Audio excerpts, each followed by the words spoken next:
Muito bem, de volta com mais informações do Fluminense por aqui, mais atualizações do Flu, porque está acontecendo agora, no momento que eu estou gravando esse vídeo, o evento de lançamento do Campeonato Carioca 2026 na Zona Sul do Rio de Janeiro. E como vocês já sabem, Jornada KTO 1902, a nossa reportagem, marcando presença em cima do lance para registrar tudo e trazer, obviamente, informações. A gente imaginava que o Fluminense teria representantes no evento, assim como todos os outros clubes, e isso aconteceu. E Paulo Angione, o diretor executivo Paulo Angione, falou com a imprensa, ele que normalmente não dá muita entrevista, dentro dessa gestão Mário Bittencourt, agora é Matheus Montenegro, né?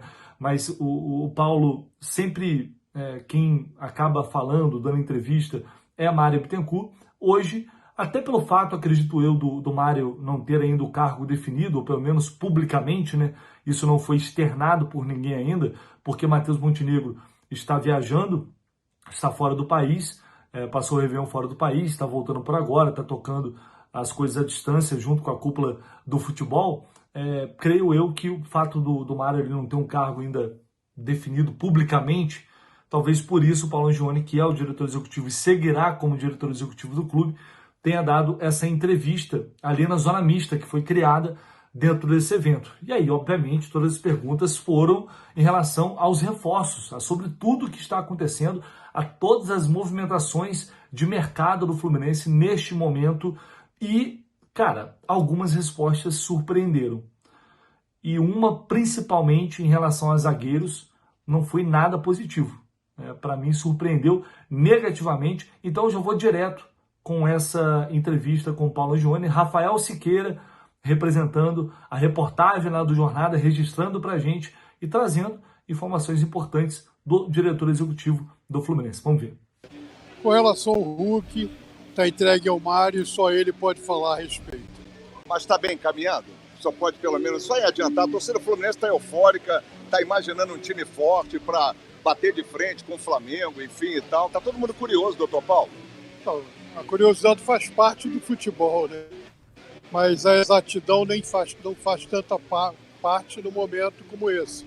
Está tentando, mas não posso adiantar nada além disso, da tentativa.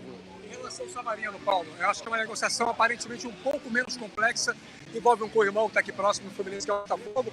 As partes têm conversado. Que tipo de atualização você pode trazer para a torcida do Fluminense? Porque também está num processo de discussão. Ainda não tem nada concluído, mas esperamos que consiga concluir o mais rápido possível. Qual de aposta o Fluminense planeja ter? Tem 2 jogadores contratados já, o Gêmeos e o Arana. Essas 2 negociações em andamento. Qual é a estimativa de quantidade de caras novos? Por enquanto, a tentativa é conseguir um atacante e, eventualmente, um meia. E mais nada. Boa noite. Sobre o Nino. A parte do zagueiro está completa, não se busca zagueiro. O Nino não é mais um alvo?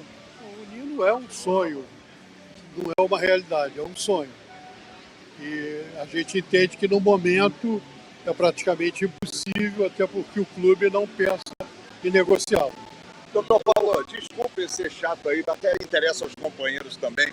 Eu sei que só o Mário pode falar, mas um jogador como o Hulk é jogador para fazer uma coletiva, por exemplo, no Maracanã, para apresentar o jogador? Essas coisas não faz parte de mim, né? Eu não gosto de criações. Eu sou um homem de realidade, eu não gosto de criações. Eu peço desculpa a você, que não tem nenhuma perspectiva de eu responder qualquer coisa nesse sentido. Paulo, como é que vocês estão projetando a temporada como um todo, né? Como é que vocês estão olhando para esse ano como um todo? É um ano bem diferente, viu? É um ano bem atípico, onde no primeiro semestre você está muito condensado, você vai jogar 18 rodadas do Brasileiro, mais Copa do Brasil, mais o Estadual e mais a Libertadores iniciando. Então, é um momento em que a gente tem que ter uma preocupação muito grande com a saúde. E é isso que a gente está buscando ter, porque são 5 meses muito complicados para o futebol brasileiro, em função da Copa do Mundo. Então a gente tem que ter muita cautela. Nós temos um grupo grande, e isso nos dá um pouco de conforto, mas é preocupante. São 5 meses muito preocupantes. Tá em relação ao Freitas com o Bolonha? O Bolonha demonstrou interesse no zagueiro, ele tá realmente... É uma possibilidade a saída do Fluminense? Não tem essa possibilidade? Não, nenhuma possibilidade. O Freitas é um jogador que o Fluminense conta, então não tem nenhuma possibilidade nem de se discutir. Ô Paulo, você falou que só o Mário pode falar sobre algumas negociações, como o Hulk. Queria te perguntar, então, qual o cargo que o Mário tá à frente nessa lista do Matheus? O Mário, por enquanto, está colaborando. Vamos aguardar a chegada do presidente, o Matheus Montenegro, para definir qual será o papel dele, mas ele vai estar inserido, eu não tenho dúvida. Bom, então vamos lá, ponto a ponto, né? Depois dessa entrevista aí do Angione, eu acho que o que chama mais atenção nesse momento é a questão da zaga, dos zagueiros. O Fluminense não procura zagueiros, afirmou Paulo Angione. O Fluminense já tem a sua zaga definida para começar a temporada. Ele classifica o Nino como um sonho, apenas um sonho para o meio do ano, não é para agora.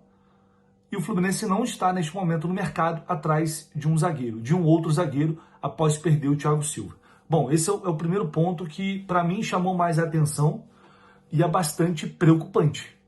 É bastante preocupante, na minha opinião.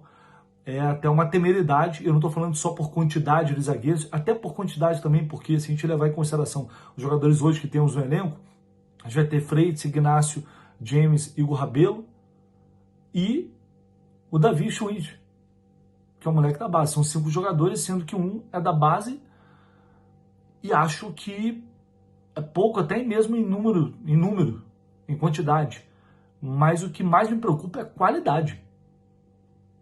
A gente vem de uma temporada em que o Freitas foi um jogador extremamente contestado, que fez bons jogos sim, que fez jogos importantes na Copa do Mundo sim, mas extremamente irregular, né? A gente viu isso e quando surgiu a possibilidade dele sair para o Bolonha, tinha muita gente comemorando, inclusive o Paulo Angione já bancou, o Freitas não sai, permanece no Fluminense, então está resolvida essa história com o Bolonha.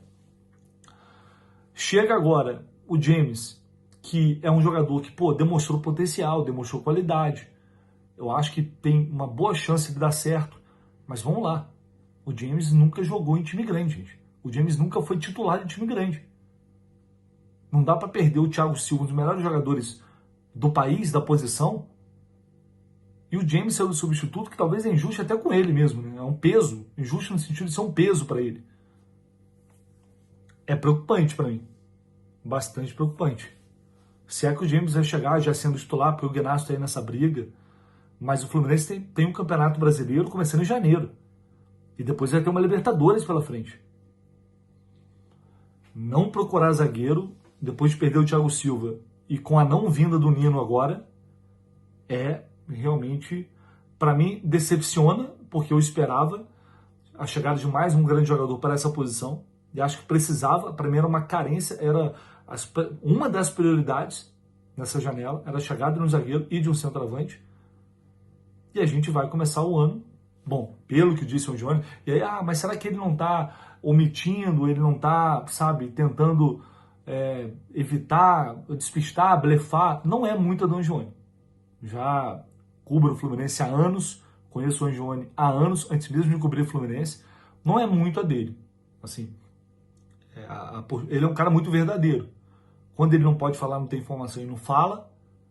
Quando ele tem informação, se for questionado, ele vai falar o que tem, que foi o que ele disse. E para ele ter falado dessa forma, porque ele poderia ter falado, a gente está avaliando ainda, pode ser que venha mais 1 ou 2 nomes, e aí fica naquela, depois se não acontece nada, beleza. Mas ele cravou ali, né? Ele cravou, é um dirigente, é um diretor executivo falando que o Fluminense não está buscando zagueiro. Isso, para mim, é um tanto quanto desesperador, tá? Para mim é desesperador. Tomara que o James chegue jogando pra caramba, jogando muita bola e tal, mas eu continuo achando e tenho certeza que a tendência é a gente continuar sofrendo com os zagueiros. O Igor Rabelo chegou e é um jogador que é o Igor Rabelo. Na reta final de 2025 não foi sequer relacionado para alguns jogos. Enfim, outro ponto que o Angione traz aí é que o Fluminense está buscando agora um atacante e um meia. O atacante é o Hulk. O meia, eu acho que ele está considerando o Savarino, que é um meia atacante.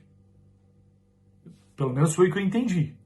Então, se é isso, O Fluminense está para fechar essas duas negociações. Se eu conseguir fechar, o mercado do Fluminense está encerrado para esse início de ano, à exceção de uma outra oportunidade que venha a surgir e tal, de uma outra situação que possa eventualmente surgir. Para mim, fica faltando esse zagueiro, fica faltando. O Savarino não é um ponta clássico, é um meia, né, que cai pelos lados eventualmente. E a gente não vai ter mais um ponta, mas ele, em tese, assumiria ali o lugar do Serna.